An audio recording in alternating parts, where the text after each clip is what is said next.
No coração da imponente cordilheira do Himalaia, a ponte ferroviária de Chenab quebrou oficialmente todos os recordes e se tornou a ponte ferroviária mais alta do mundo, erguendo-se a 359 metros acima do rio Chenab. Para construir essa estrutura monumental nos vales inóspitos de Jammu e Caxemira, a Índia teve que investir até 5 bilhões de dólares e dedicar 2 décadas inteiras à sua construção. Mas como os humanos conseguiram transportar 30 mil toneladas de aço através de penhascos íngremes onde não havia estradas? E como conseguiram suspender componentes de aço pesando dezenas de toneladas no ar e montá-los com precisão milimétrica sem qualquer apoio no fundo do vale? No vídeo de hoje, junte-se a Mandarin Tech enquanto desvendamos o extraordinário processo de construção da ponte Chenab, onde os humanos usam aço para superar a fúria da natureza. A ponte ferroviária de Chenab é uma parte crucial da ferrovia de montanha de 272 quilômetros, conhecida como Ligação Ferroviária Udhampur-Srinagar-Baramulla, um projeto de infraestrutura de décadas destinado a conectar o Vale da Caxemira à rede ferroviária nacional da Índia. Durante muitos anos, o terreno acidentado e montanhoso da região a deixou quase completamente isolada do resto do país durante o inverno. Para que a linha férrea realmente alcançasse esse vale, os engenheiros foram obrigados a superar o maior obstáculo natural de todo o percurso, o desfiladeiro do rio Chenab. Foi exatamente nesse local que a ponte ferroviária sobre o Chenab se tornou o elo decisivo para toda a linha férrea Transhimalaia. Atravessar um desfiladeiro com centenas de metros de profundidade não só abriu caminho para a primeira linha férrea a chegar a Caxemira, como também representou um importante passo em frente na ambição de estender a infraestrutura moderna a uma das regiões montanhosas mais acidentadas da Ásia. Antes mesmo de pensar em suspender componentes maciços de aço ao longo de um vão de 359 metros no ar, os engenheiros tiveram que enfrentar a primeira barreira física, a acessibilidade do local. O local da construção estava completamente isolado dentro de um desfiladeiro natural, onde as primeiras equipes de levantamento topográfico só conseguiam chegar à área viajando o rio acima de barco ou utilizando animais de carga ao longo de penhascos íngremes. Para transportar 30 mil toneladas de aço e maquinário pesado até os cumes das montanhas, foi necessário realizar uma campanha de construção de estradas de acesso em grande escala. Os engenheiros decidiram escavar as encostas das montanhas para criar 26 quilômetros de estradas de acesso exclusivas para a região montanhosa. Este processo foi realizado cuidadosamente, utilizando técnicas de detonação prévia para eliminar vibrações residuais que afetam as formações rochosas jovens do Himalaia, combinadas com a instalação imediata de malha de aço e concreto projetado para estabilizar as encostas. No entanto, o terreno montanhoso íngreme, com suas curvas acentuadas e contínuas, impossibilitou o transporte de segmentos de vigas de ponte em toda a sua extensão. Consequentemente, os engenheiros tiveram que realizar a fabricação no local. Todo o volume de aço foi transportado para o local na forma de placas modulares padronizadas. Bem na borda do desfiladeiro de Chenab, foi estabelecido um pátio de fabricação mecânica de precisão para cortar, perfurar e montar componentes estruturais no local, antes de movê-los para a posição de montagem. Para lidar com soldas em orientações difíceis dentro do espaço de construção confinado, a equipe de engenharia desenvolveu até mesmo um sistema especializado de alavanca giratória que permitia que seções inteiras da viga fossem giradas para posições de trabalho favoráveis antes de serem lançadas sobre a extensão aberta do desfiladeiro. Uma vez resolvido o gargalo logístico, o próximo desafio residia na base geológica do próprio local da construção. Os Himalaias são uma zona tectônica jovem, fraturada e localizada em uma região de forte atividade sísmica. A base rochosa ao longo do desfiladeiro de Chenab estava quebrada e instável, fazendo com que os métodos convencionais de construção de fundações corressem o risco de toda a estrutura deslizar para o rio abaixo. Para lidar com essa complexa estrutura geológica, os engenheiros foram obrigados a adotar uma estratégia de projeto e construção simultâneos. Em vez de realizar uma escavação em grande escala de uma só vez, eles removeram o solo e a rocha camada por camada, combinando isso com análises geológicas contínuas diretamente no local. Toda a massa rochosa fraturada foi então fixada usando um sistema de âncoras de cabos perfuradas em profundidade. O passo decisivo foi a utilização de técnicas de injeção de calda de cimento de alta pressão, injetando calda até mesmo nas fissuras mais finas, transformando uma encosta instável em uma massa rochosa sólida e capaz de suportar cargas. Sobre essa fundação recém-reforçada, as duas enormes fundações gravitacionais conhecidas como S40 e S50 foram oficialmente construídas. Um volume gigantesco, composto por 34 mil metros cúbicos de concreto e 5.800 toneladas de aço de reforço, fixou firmemente essas duas estruturas de suporte de carga na encosta da montanha. Elas não apenas servem para suportar a carga de dezenas de milhares de toneladas de aço acima, mas também atuam como os principais pontos de ancoragem que distribuem as forças de compressão do arco da ponte para o interior da encosta da montanha. Uma vez que as duas fundações, S40 e S50, foram firmemente ancoradas nas encostas das montanhas, o vasto vão aberto sobre o desfiladeiro tornou-se um desafio extraordinário. A uma altura de 359 metros, os engenheiros não só tiveram que resolver o problema da gravidade, como também precisaram encontrar uma solução para a aerodinâmica. O terreno em forma de V do desfiladeiro de Chenab cria, involuntariamente, um efeito Venturi.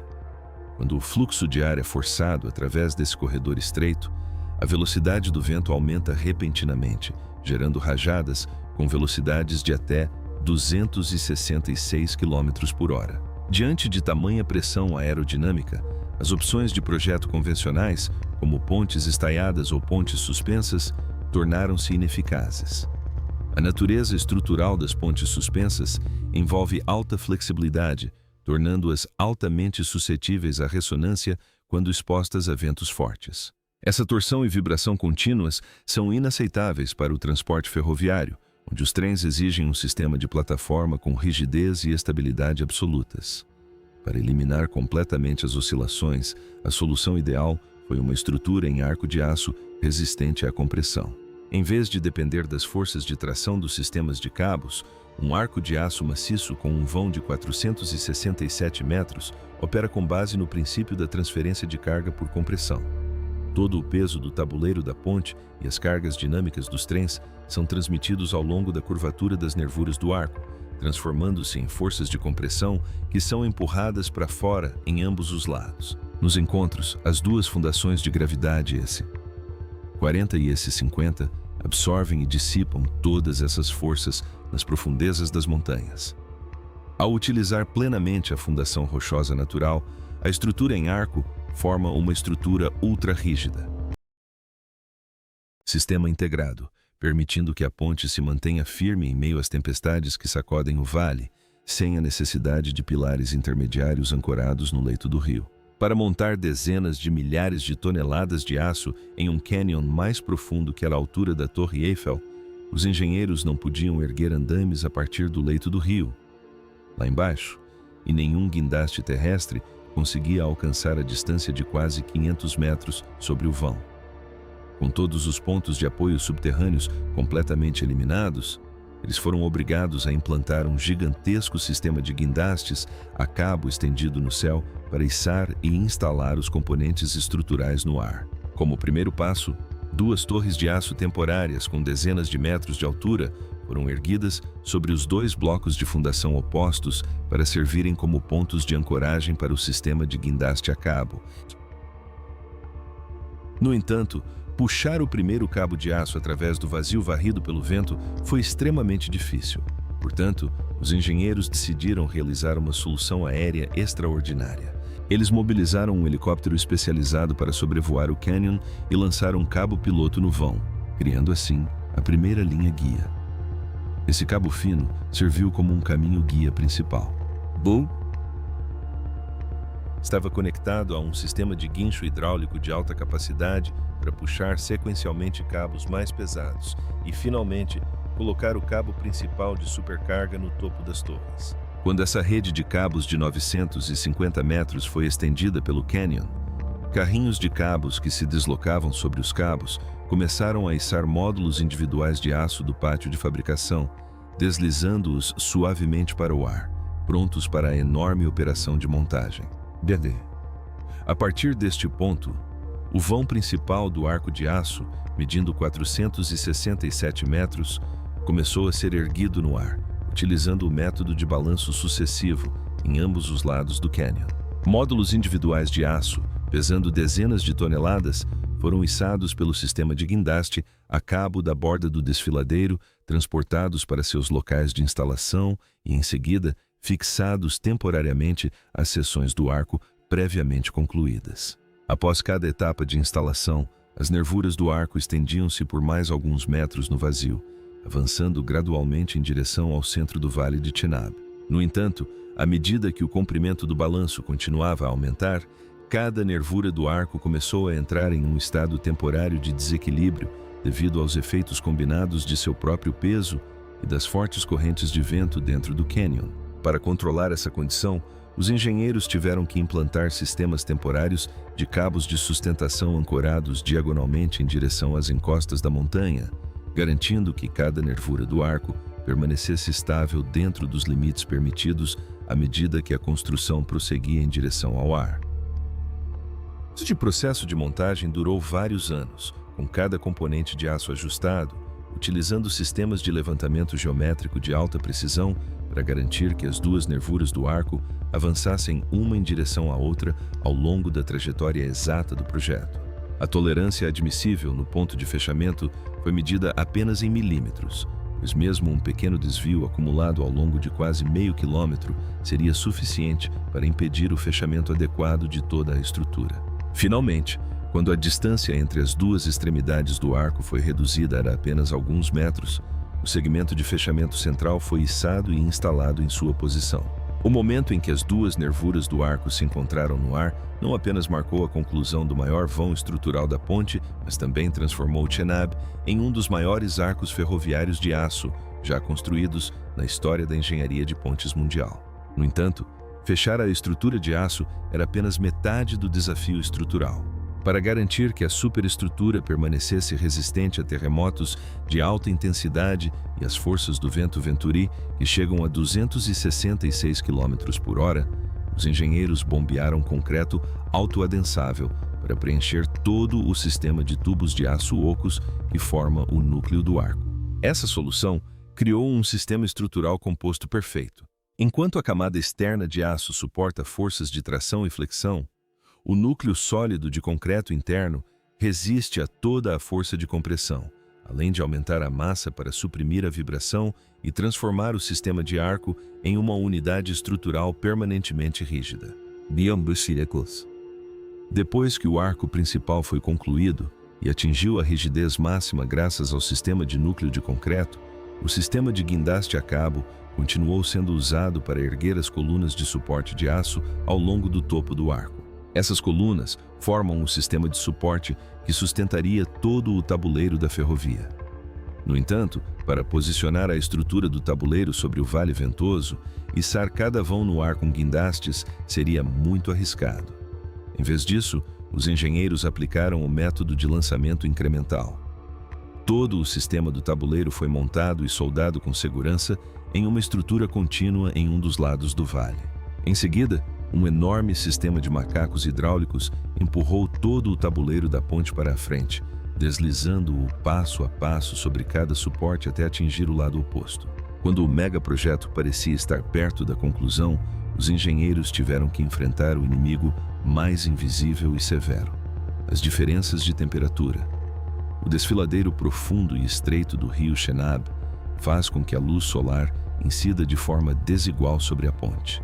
Metade da estrutura pode ser aquecida pela luz solar do verão a temperaturas de até 50 graus Celsius, enquanto a outra metade permanece na sombra a temperaturas próximas de 0 graus Celsius.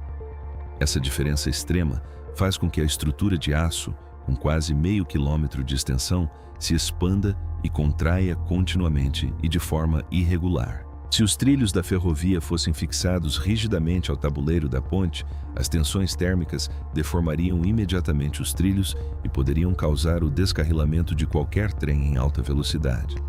Para resolver esse problema, foi aplicado um projeto mecânico contrário à intuição comum. O sistema de trilhos da ponte Chenab não é rigidamente soldado ao tabuleiro. Em vez disso, Os trilhos são projetados para repousar sobre suportes deslizantes guiados e são pré-tensionados com precisão. Este mecanismo deslizante inteligente permite que os trilhos se expandam e contraiam livremente, acompanhando o movimento de respiração da ponte, em vez de resistir a ele. Consequentemente, apesar da estrutura de aço subjacente se deformar continuamente devido aos efeitos da temperatura, o serviço ferroviário permanece perfeitamente alinhado, garantindo segurança absoluta para os trens que cruzam a ponte. No verão de 2024, após mais de 2 décadas de luta incessante contra as duras condições naturais, o primeiro trem de teste cruzou sem problemas a ponte Chenab. A uma altura de 359 metros acima do rio, os primeiros passageiros testemunharam uma vista deslumbrante, nunca antes vista na história da engenharia ferroviária. Mas, além da beleza estonteante desses extraordinários recordes mecânicos para milhões de pessoas, o som do apito do trem ecoando pelo desfiladeiro de Chenab carregava um significado muito maior. Simbolizava uma faixa permanente de aço conectando 2 territórios, apesar da severidade da natureza. Transformou um vale que permanecera isolado durante séculos em uma importante fonte de renda contínua, eliminando completamente a separação geográfica criada pela cordilheira do Himalaia. Erguendo-se firmemente nos céus ventosos do Himalaia, a ponte Chenab não é apenas uma estrutura de sustentação, mas a mais alta demonstração de inteligência e engenharia. Isso confirma que, com tecnologia de ponta precisa e uma visão estratégica, até mesmo as barreiras geográficas mais intransponíveis podem ceder espaço e se tornar corredores de conexão. Se você ficou impressionado com as proezas mecânicas que ultrapassam todos os limites da ponte ferroviária mais alta do mundo, deixe um comentário abaixo para que o Mandarin Tech saiba. Não se esqueça de se inscrever no canal para continuar explorando os megaprojetos que moldam o nosso mundo.